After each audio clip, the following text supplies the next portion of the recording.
Hey everybody, welcome to Chapter 5, Section 6. This video is titled Inequalities in Two Triangles, and it is largely about the Hinge theorem properties. So the Hinge theorem is very similar to properties we've already covered. It deals with angle-side relationships. So I'll just kind of quickly read it to you. It says, if two sides of a triangle are congruent to two sides of another triangle and the included angle of the first is larger than the included angle of the second triangle, then the third side of the first triangle is longer than the third side of the second triangle. Okay, so what it means is if you know that two of the sides are the same in two different triangles, then and you know the angle that is opposite of the unknown side, then you can conclude that the side opposite of the larger angle will be greater than the side opposite of the smaller angle.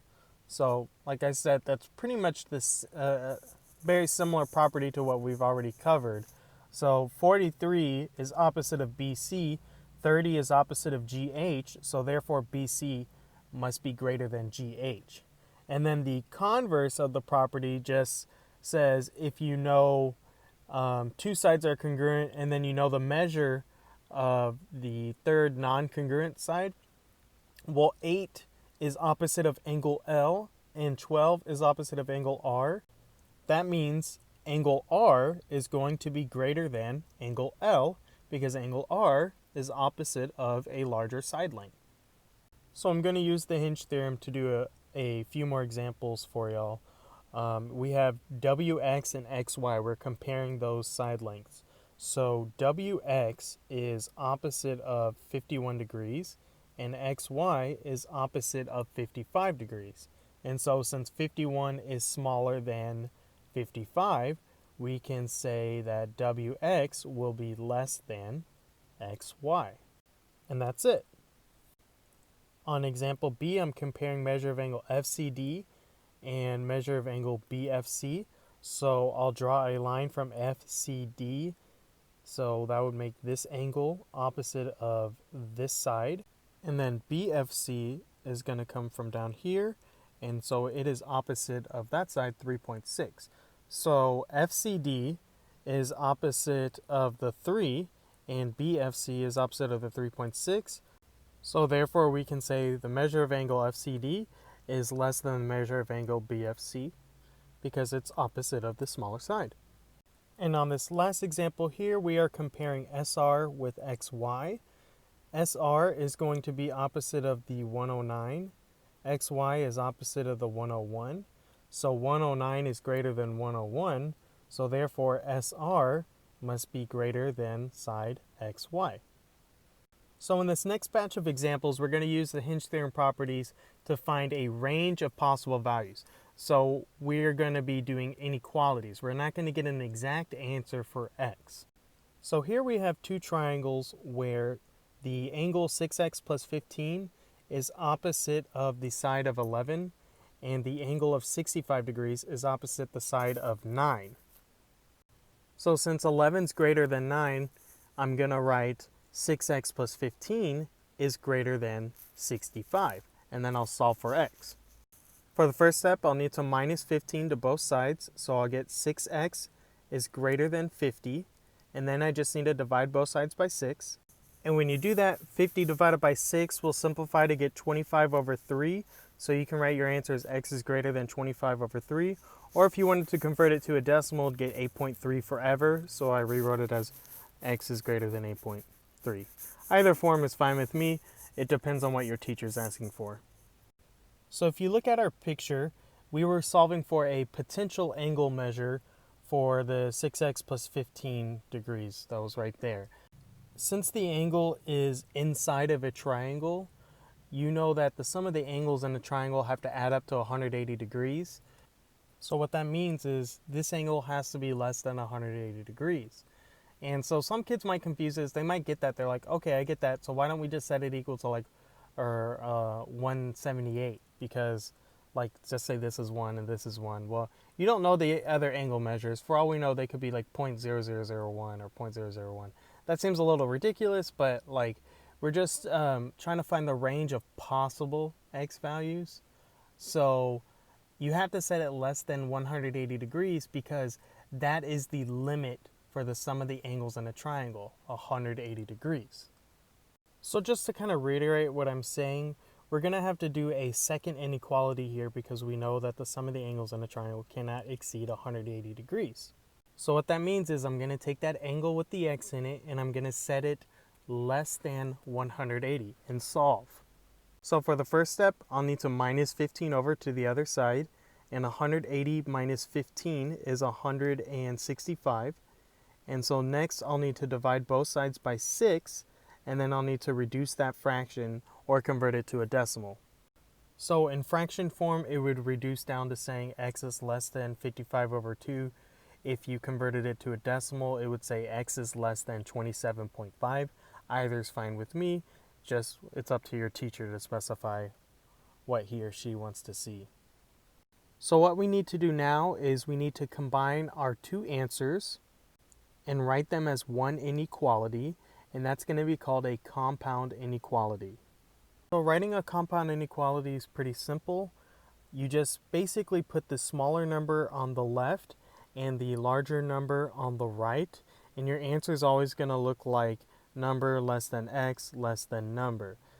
That's because if you look at your two answers separately, you have x is less than 55 over 2.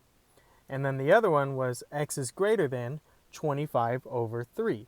So when it's written like this, x is still greater than 25 over 3. See how it's eating the x and pointing to the 25 over 3? And x is still less than 55 over 2 because it's eating the 55 over 2 and pointing to the x.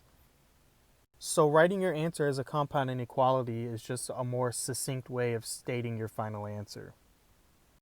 So for example B here, I have 68 degrees opposite of 47, and then I have 55 degrees opposite of a side of 5x plus 2. So since 68 degrees is greater than 55 degrees, you're going to take 47 and set it as greater than 5x plus 2 and solve for x again. So first step is always add or subtract your constant term to the other side. So I'm going to minus 2 to the other side. 47 minus 2 is 45, is greater than 5x. So divide both sides by 5, and you're going to get 9 is greater than x. And anytime I have the number on the left, I like to rewrite it from x's perspective. So that means it's pointing to the x, right? So you can say x is less than 9. So either one is fine. They're saying the same thing. So if you plug our solution here into our picture, we have x as a value that's less than 9. So any value that's less than 9 would be like 8, 7, 6, 5, 4, 3, 2, 1. But then if you keep going, like 0, negative 1, negative 2, negative 3, negative 4, those just don't make any sense. The reason why those don't make any sense is because you can't possibly have a negative or a 0 side length. A 0 side length would mean that side's not there, and a negative one, I don't even know what that means. It just doesn't really make sense to me. So what I'm saying here is that we're going to have to take that side of 5x plus 2 and make a second inequality and set it greater than 0, because it just wouldn't make sense for us to have a side that equals 0 or is less than 0. So solving this, I'll just minus the 2 to the other side, and I'm going to get 5x is greater than negative 2, and then I'll divide both sides by 5, and I'll get x is greater than negative 2 over 5 for my final answer, or in decimal form that's going to look like x is greater than negative 0.4. So it's okay to have a negative value here, because you might be thinking, you just told me we can't have negative values. But this is just like an x value. X is greater than negative 0.4.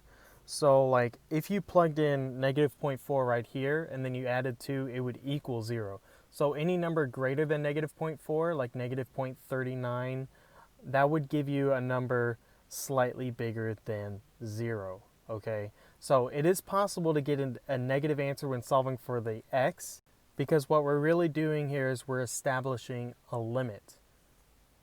So what we'll do is we'll take our two answers of x is less than 9, and x is greater than negative 2 over 5, and we'll write a compound inequality. Just put that smaller number on the left and the larger number on the right, and that's what your final answer is. This is telling me that x can be any value in between negative 0.4 and positive 9. Okay, so in example C, we have 2x minus 7 across from the side length of 4 and 41 degrees across from the side length of 5. So since 4 is less than 5, then we're going to set it up as 2x minus 7 is less than 41. So to solve, I need to add 7 to both sides, and so that means I'll have 2x less than 48, and then I'll divide both sides by 2, and I'll get x is less than 24. So what we need to do now is go back and look at our picture and determine what kind of left boundary will we have, meaning what x values can it not equal, kind of way of thinking. So this is an angle measure inside of a triangle, and we already set it less than a number, right? So I don't have to set it less than 180 degrees because we set it less than 41 degrees. So 41 is less than 180. So we don't have to do that. But what we should do is set 2x minus 7 greater than 0, because you don't want any negative or 0 angle measures. So by writing 2x minus 7 greater than 0, you are eliminating the possibility of getting a 0 or a negative angle measure solution. So I'm going to solve 2x minus 7 is greater than 0. All I need to do is add 7 over and then divide both sides by 2. So 7 over 2, you can keep it as a fraction, or you can convert it to a decimal. So I'm going to say x is greater than 7 over 2, or x is greater than 3.5 if you write it as a decimal. So now we have our two inequalities. 7 over 2 is my smaller number, so that's going to go on the left. 24 is my larger number, so that's going to go on the right-hand side. Okay, so my final answer will officially look like 7 over 2 is less than x, which is less than 24, or write the 7 over 2 as a 3.5. You can always double check your final answer by going back and looking at your original inequalities. So x is greater than 7 over 2 means it's eating the x and pointing to the 7 over 2.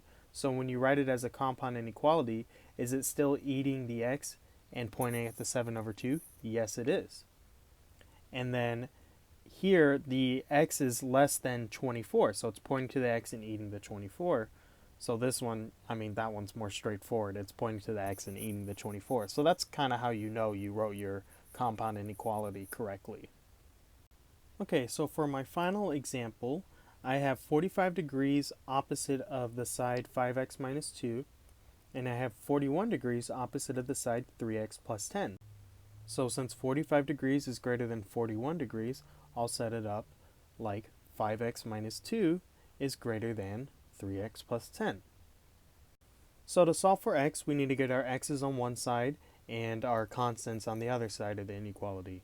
So I see 3x is smaller than 5x, so since it's positive, I will minus it over under the 5x. And then I need to get my constants over to the right-hand side, so to save space, I'm just going to add 2 on the same line. And so I have 5x minus 3x, that's going to make 2x. I'm going to bring down my greater than sign, and then I have 10 plus 2, that's going to make 12. So 2x is greater than 12. All you got to do is just divide both sides by 2, and 12 divided by 2 will give you a final answer of x is greater than 6. So now let's go back and look at our picture to see what kind of restrictions we might have. So if I have a number greater than 6, that means I can plug in 7, 8, 9, 10, whatever, but I will always have a positive number. Plugging in any number greater than 6 will always give me a positive number. Like if I plug in 7, that's 35 minus 2, that's 33. If I plug in 7 here, that's 21 plus 10, that's 31. So since these are side links, all you really need to worry about is whether they're going to equal 0 or go less than 0, become negative. And so since our answer is x is greater than 6, that's already greater than 0 and the negative numbers, so we're never going to equal a negative number or a 0 side length. So there is no other restriction. There is no left boundary, as I like to call it. So if it helps, I just restated what I'm trying to say to you right now. The only time you don't have to write a second inequality is when you have x is greater than a number for a side length. This is because the only restriction for sides is that they cannot be 0 or negative. Therefore, x is greater than 6 is my final answer. So with that being said, that's going to draw these notes to a close. Thank you for watching, and goodbye.